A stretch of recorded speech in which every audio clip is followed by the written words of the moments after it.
Hey everyone, and welcome to a brand new episode of the New in Real Estate podcast. If you are watching on YouTube, you can see that I have a very special guest today. This is Kevin. Kevin was a part of our team, and for many years, he was my partner in crime. Yeah. My wingman. So today I figure that we'd come to you to share with you a very special, crazy real estate story because, many years going out in the field together, door knocking, going on appointments, we have encountered so many things that we just have to share this with you to bring you a different perspective for real estate. Exactly. So, Kevin, for those that don't know who you are, can you share perhaps how we met, maybe how you found Team BC? Yeah, of course. And thanks again, Lloydies, for having me on here.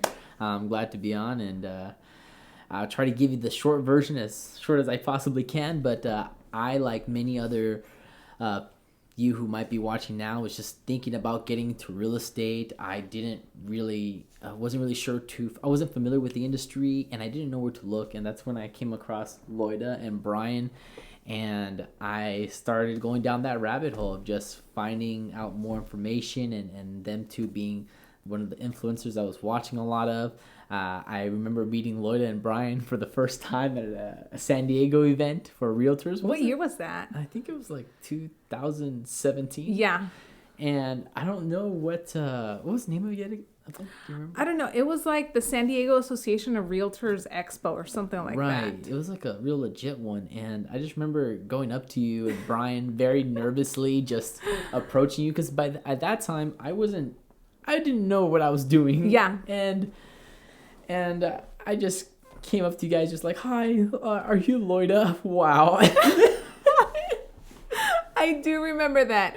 I remember Kevin specifically, still I can see it in my mind. He was by one of the glass doors that leads you inside of the entire expo, and he was just there, like by himself in the corner. And then I was just walking, looking for Brian, and then Kevin comes up and he was like, hi, Lloyda, I follow you guys on YouTube. Hi, I'm awkward. Hi. Hi, I've seen you on the internet. Hi. Yeah, but so that was the first time that we met. And then after that, Team BC started to expand. Out here in LA, we were looking to bring on more agents. So I remember Brian put out an application and you filled out that application. And we had a lot of people that submitted that. But Kevin's really stood out because every single question that was on that application, he really took the time to answer it, right? I spent 4 hours filling out that application. Wow. Yeah, I remember calling my girlfriend at the time, telling her, hey, don't bother me for anything. I'm going to be in the middle of filling some things out. And it was like only, 10, 15 questions? Yeah. Yeah, and it took a long time. It was very thorough. And a lot of that really comes from me remembering, and I think I've only told Brian this, and of course my girlfriend at the time this, but when I was thinking about getting into real estate and I saw Brian's video, the first one about real estate expectations versus reality, I loved what he was saying. And I said to myself, I called my girlfriend and I was like, hey, there's this guy here in Downey. I'm going to join real estate and I'm going to be on his team. And I remember, and I remember saying that, and just, so when that opportunity came up, of course I was gonna go like, ham. I'm gonna jump on I'm gonna be like, oh, this is like I gotta really go hard on this. Yes, yeah, and I remember because we did get a lot of people that submitted their application. Some of them answered with just one word, and then it was like you took the time, and you could tell that you took the time. Yeah. So that's kind of how we brought Kevin onto the team. And what you see now is completely different from how when he started. So you have grown so much as a person, with your confidence, with your speaking abilities, your listening skills, right? Yes, yeah, it's been a lot. So now you have a little bit of background from Kevin. So now I want to jump into this crazy story. Because Kevin, like I said in the beginning, he would go with me everywhere. He was literally my partner in crime. If I set an appointment or if I needed to go somewhere, I'd be like, Kevin, can you come? He'd be like, what time? Yeah. What time? Yeah. Where do you want me to be? Yeah. So this specific story happened 2 years ago. I remember I was cold calling for sale by owners on a Saturday in December, and it was Saturday like 8 o'clock. And the reason that I was calling FSBOs that late is because in my mind, I'm like, I want to bug these people so that they see that they need to hire a real estate agent. Of course. So I spoke to a gentleman, and it was maybe like the last week. It was right after Christmas in December 2017. So he had a house out here in the city of Downey. And he said, yeah, I want to sell it because I need to move to Irvine and I'm going to be renting out there. I did so many upgrades to the house. So I spoke to him. We had a really good conversation and I set the appointment. I was like, okay, let's get together. How about January? I think it was like the very first Saturday in January. So right after the new year. So I told Kevin, hey, Kevin, I set an appointment for Saturday. Are you available to go with me? He was like, yeah. Naturally, yes, of course.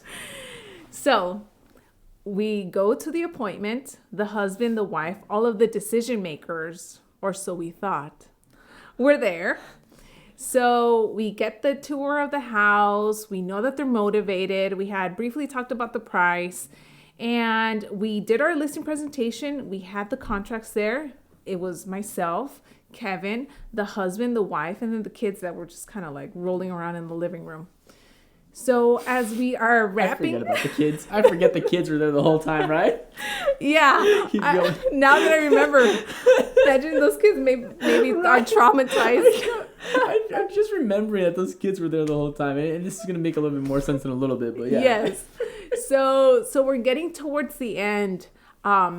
Asking for the close, Okay, so let's get the ball rolling. We're here now. You just have to sign here, here, here. You are on board. Your wife is on board. Yes. Okay.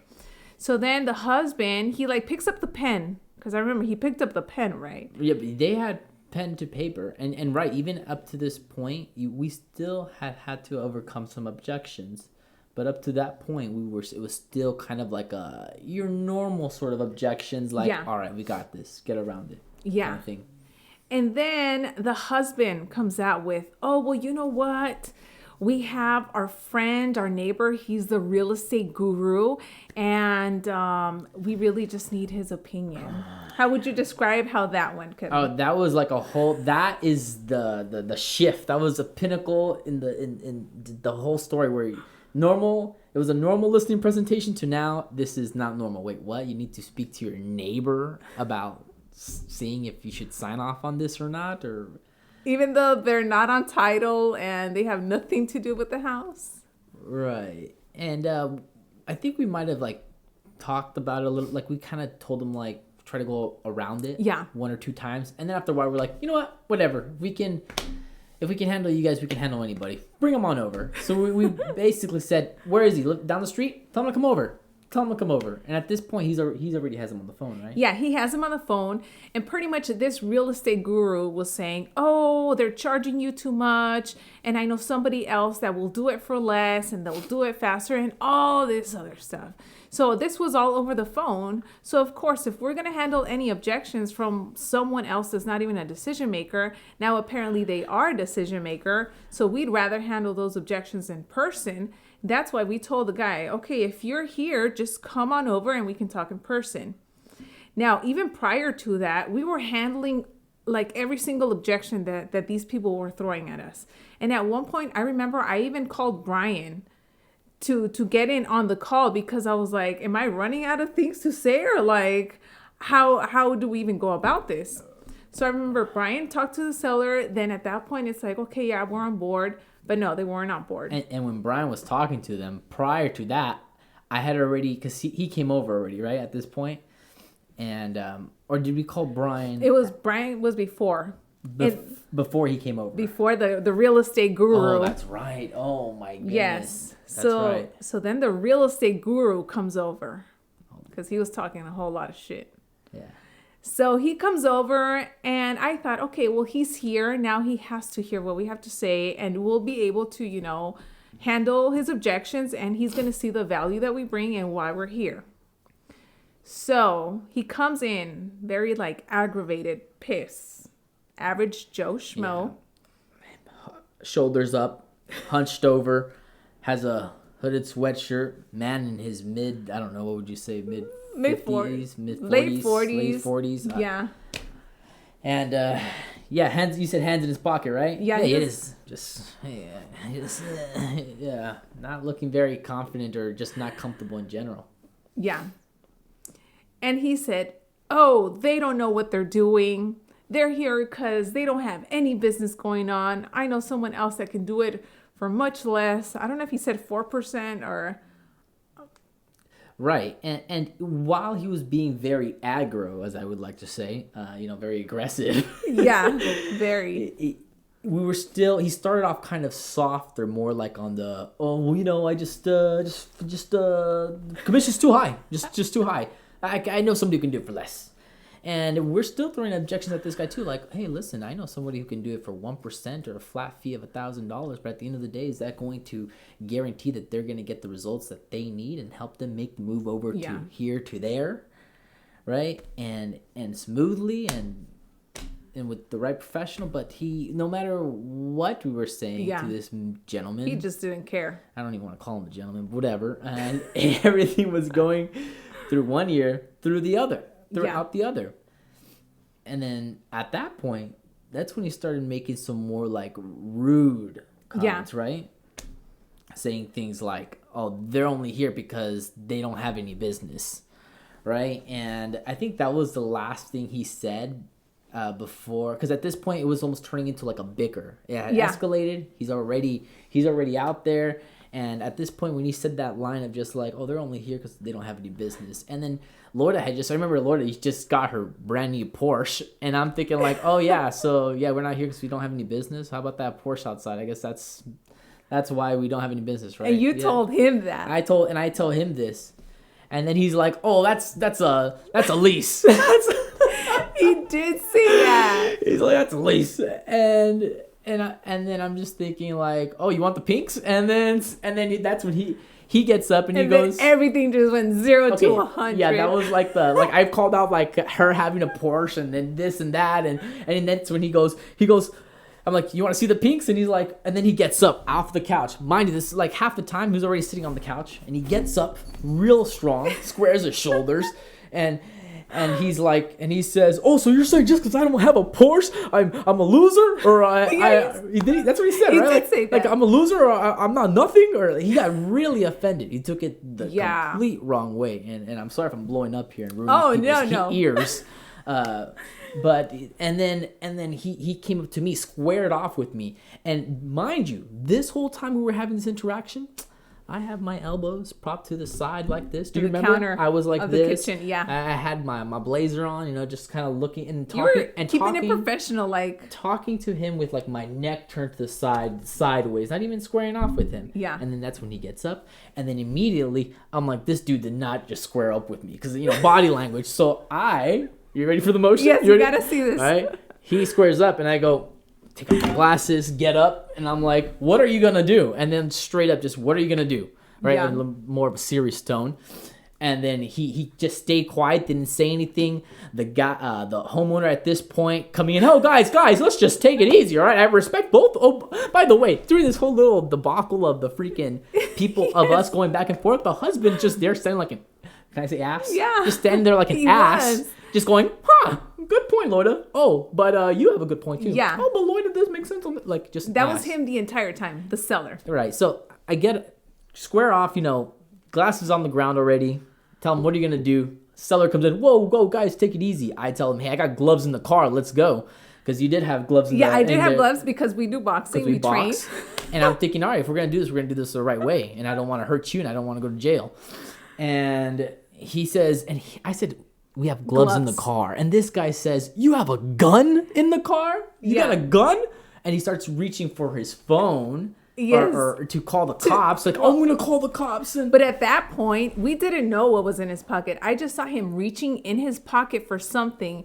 And at that point, I was like, oh my gosh, I literally thought that guy had a gun. So I remember I grabbed Kevin and I grabbed his glasses from the counter. And I was like, we gotta get out of here. I'm ready to fight. So all I just feel is like a this. Like someone pulling. And I'm just like, oh, okay, so we're getting out of here. And yeah. And then she's such a savage. Always got to leave the door open. What's the last thing you say before we leave? I was like, if you change your mind, you know how to get a hold of me or something like that. No, I think it was more along the lines of, when you're ready to get serious, call me. Yeah, and then we ran out of the house. We ran to my car.